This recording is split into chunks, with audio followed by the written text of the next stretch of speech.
इस अवसर पर पधारे राष्ट्रीय स्वयंसेवक संघ के सरसंघ चालक आदरणीय डॉक्टर मोहन भागवत जी का, अन्य समागत अतिथियों और महानुभावों का मैं हृदय से स्वागत करता हूं, अभिनंदन करता हूं। प्रभु रामलला के भव्य, दिव्य और नव्य धाम में विराजने की आप सभी को कोटि कोटि बधाई। 500 वर्षों के लंबे अंतराल के उपरांत आज के इस चिर प्रतीक्षित मौके पर अंतर मन में भावनाएं कुछ ऐसी हैं कि उन्हें व्यक्त करने के लिए शब्द नहीं मिल रहे हैं। मन भावुक है, भाव विभोर है, भाव विह्वल है। निश्चित रूप से आप सब भी ऐसा महसूस कर रहे होंगे। आज इस ऐतिहासिक और अत्यंत पावन अवसर पर भारत का हर नगर, हर ग्राम अयोध्या धाम है। हर मार्ग श्री राम जन्मभूमि की ओर आ रहा है। हर मन में राम नाम है। हर आंख हर्ष और संतोष के आंसू से भीगा है। हर जीवा राम राम जप रही है। रोम रोम में राम रमे हैं। पूरा राष्ट्र राममय है। ऐसा लगता है हम त्रेता युग में आ गए हैं। आज रघुनंदन राघव रामलला हमारे हृदय के भावों से भरे संकल्प स्वरूप सिंहासन पर विराज रहे हैं। आज हर राम भक्त के हृदय में प्रसन्नता है, गर्व है और संतोष के भाव हैं। आखिर भारत को इसी दिन की तो प्रतीक्षा थी। भाव विभोर कर देने वाली इस दिन की प्रतीक्षा में लगभग 5 शताब्दी व्यतीत हो गई। दर्जनों पीढ़ियां अधूरी कामना लिए इस धराधाम से साकेत धाम में लीन हो गई, किंतु प्रतीक्षा और संघर्ष का क्रम सतत जारी रहा। श्री राम जन्मभूमि संभवतः विश्व में पहला ऐसा अनूठा प्रकरण होगा जिसमें किसी राष्ट्र के बहुसंख्यक समाज ने अपने ही देश में अपने आराध्य की जन्मस्थली पर मंदिर निर्माण के लिए इतने वर्षों तक और इतने स्तरों पर लड़ाई लड़ी हो। संतों, सन्यासियों, पुजारियों, नागाओं, निहंगों, बुद्धिजीवियों, राजनेताओं, जनजातियों सहित समाज के हर वर्ग ने जाति पाति, विचार दर्शन, उपासना पद्धति से ऊपर उठ करके राम काज के लिए स्वयं को उत्सर्ग किया। अंततः वह शुभ अवसर आ ही गया जब कोटि कोटि आस्थावानों के त्याग और तप को पूर्णता प्राप्त हो रही है। आज आत्मा प्रफुल्लित है इस बात से कि मंदिर वही बना है जहां बनाने का संकल्प लिया था।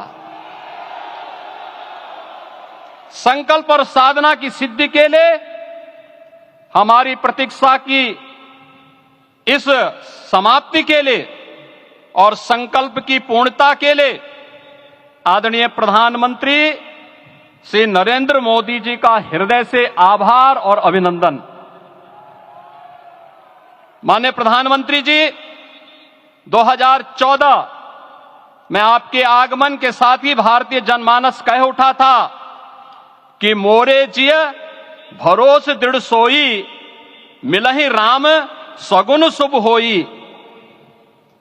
अभी गर्भगृह में वैदिक विधि विधान से रामलला के बाल विग्रह के प्राण प्रतिष्ठा को हम सब साक्षी बने हैं। अलौकिक छवि है हमारे प्रभु की, बिल्कुल वैसे ही जैसे तुलसीदास जी ने कहा कि नव कंज लोचन कंज मुख कर कंज पद कंजारुणम। धन्य है वह शिल्पी जिसने हमारे मन में बसे राम की छवि को मूर्त रूप प्रदान किया है। विचारों और भावनाओं की विहलता के बीच मुझे पूज्य संतों और अपनी गुरु परंपरा का पुण्य स्मरण हो रहा है। आज उनकी आत्मा को असीम संतोष और आनंद की अनुभूति हो रही होगी। जिन परंपराओं की पीढ़ियां श्री राम जन्मभूमि यज्ञ में अपनी आहुति दे चुकी है, उनकी पावन स्मृतियों को मैं यहां पर कोटि कोटि नमन करता हूं। श्री राम जन्मभूमि महायज्ञ न केवल सनातन आस्था और विश्वास की परीक्षा का काल रहा, बल्कि संपूर्ण भारत को एकात्मता के सूत्र में बांधने के लिए राष्ट्र की सामूहिक चेतना जागरण के ध्येय में भी सफल सिद्ध हुआ है। सदियों के बाद भारत में हो रहे इस चिर प्रतीक्षित नवविवाह को देख अयोध्या समेत पूरा भारत का वर्तमान आनंदित हो उठा है। भाग्यवान है हमारी पीढ़ी जो इस राम काज के साक्षी बन रहे हैं, और उससे भी बड़भागी हैं वो जिन्होंने सर्वस्व इस राम काज के लिए समर्पित किया है और करते चले जा रहे हैं। जिस अयोध्या को अवनी की अमरावती और धरती का वैकुंठ कहा गया, वह सदियों तक अभिषिप्त थी, उपेक्षित रही, सुनियोजित तिरस्कार झेलती रही। अपनी ही भूमि पर सनातन आस्था पद्दलित होती रही, चोटिल होती रही, किंतु राम का जीवन हमें संयम की शिक्षा देता है और भारतीय समाज ने संयम बनाए रखा। लेकिन हर एक दिन के साथ ही हमारा संकल्प और भी दृढ़ होता गया, और आज देखिए पूरी दुनिया अयोध्या के वैभव को निभा रही है। हर कोई अयोध्या आने को आतुर है। आज अयोध्या में त्रेतायुगीन वैभव उतर आया है, दिख रहा है। यह धर्मनगरी विश्व की सांस्कृतिक राजधानी के रूप में प्रतिष्ठित हो रही है। पूरा विश्व दिव्य और भव्य अयोध्या का साक्षात्कार कर रहा है। आज जिस सुनियोजित एवं तीव्र गति से अयोध्यापुरी का विकास हो रहा है, वह प्रधानमंत्री जी के दृढ़ संकल्प, इच्छा शक्ति और दूरदर्शिता के बिना संभव नहीं था। कुछ वर्ष पहले कल्पना से परे था कि अयोध्या में एयरपोर्ट होगा, यहां के नगर के भीतर 4 लेन की सड़कें होंगी, सरयू जी में क्रूज चलेंगे, अयोध्या की खोई गरिमा वापस आएगी। लेकिन मित्रों, डबल इंजन की सरकार के प्रयास से आज आप सबके सहयोग से यह सब साकार हुआ है।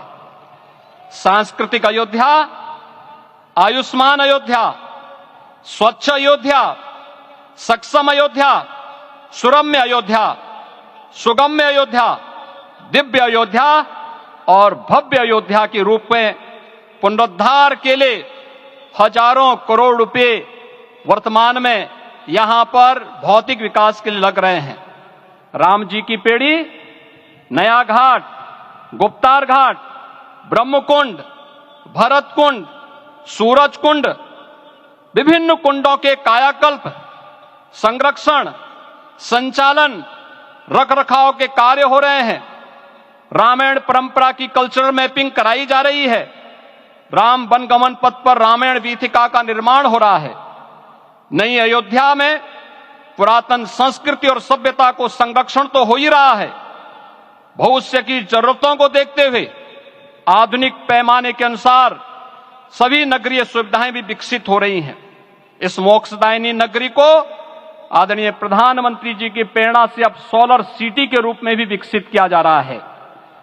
पूरी अयोध्या में विश्व के सनातन आस्थावानों, संतों, पर्यटकों, शोधार्थियों, जिज्ञासुओं के प्रमुख केंद्र के रूप में इसे बनाने की ओर से अग्रसर किया जा रहा है। यह एक नगर या तीर्थ भर का विकास नहीं है, यह उस विश्वास की विजय है जिसे सत्यमेव जयते के रूप में भारत के राज चिन्ह में अंगीकार किया गया है। यह लोक आस्था और जन विश्वास का विजय है, भारत के गौरव की पुनर्प्रतिष्ठा है। अयोध्या का दिव्य दीपोत्सव नए भारत की सांस्कृतिक पहचान बन रहा है और श्री रामलला की प्राण प्रतिष्ठा का समारोह भारत की सांस्कृतिक अंतरात्मा को समरस की एक अभिव्यक्ति सिद्ध कर रहा है। श्री राम जन्मभूमि मंदिर की स्थापना भारत के सांस्कृतिक पुनर्जागरण का आध्यात्मिक अनुष्ठान है। यह राष्ट्र मंदिर है। निसंदेह श्री रामलला विग्रह की प्राण प्रतिष्ठा राष्ट्रीय गौरव का एक ऐतिहासिक अवसर है। निश्चिंत रहिए, प्रभु राम की कृपा से अब कोई अयोध्या की परिक्रमा में बाधा नहीं बन पाएगा। अयोध्या की गलियों में अब गोलियों की गड़गड़ाहट नहीं होगी, कर्फ्यू नहीं लगेगा। अपितु यहां दीपोत्सव, रामोत्सव और यहां की गलियों में श्री राम नाम संकीर्तन से यहां की गलियां गुंजायमान होंगी, क्योंकि अवधपुरी में रामलला का विराजना राम राज्य की स्थापना की उद्घोषणा भी है। राम राज्य बैठे त्रिलोका, हर्षित भये गए सब शोका। राम राज्य भेदभाव रहित समृद्ध समाज का द्योतक है और हमारे यशस्वी प्रधानमंत्री जी की नीतियों, विचारों और योजनाओं का आधार है। भव्य दिव्य राम जन्मभूमि मंदिर के स्वप्न को साकार रूप देने में योगदान देने वाले सभी वास्तुविदों, अभियंताओं, शिल्पियों और श्री राम जन्मभूमि तीर्थ क्षेत्र न्यास के सभी पदाधिकारियों को हृदय से धन्यवाद। पुनः आप सभी को रामलला के विराजने की इस ऐतिहासिक पुण्य घड़ी की बधाई। आदरणीय प्रधानमंत्री जी, आदरणीय सरसंघ चालक जी, माननीय राज्यपाल महोदया और आप सभी महानुभावों का मैं एक बार फिर से हृदय से स्वागत और अभिनंदन करते हुए हम सब जो संकल्प पूर्वजों ने लिया था उसकी सिद्धि की भी सभी को बधाई देते हुए प्रभु के चरणों में एक बार पुनः नमन करते हुए पूरे प्रदेश और देशवासियों को आज के इस रामोत्सव के अवसर पर कोटि कोटि बधाई और अभिनंदन देते हुए अपनी वाणी को विराम देता हूं। जय जय सीताराम।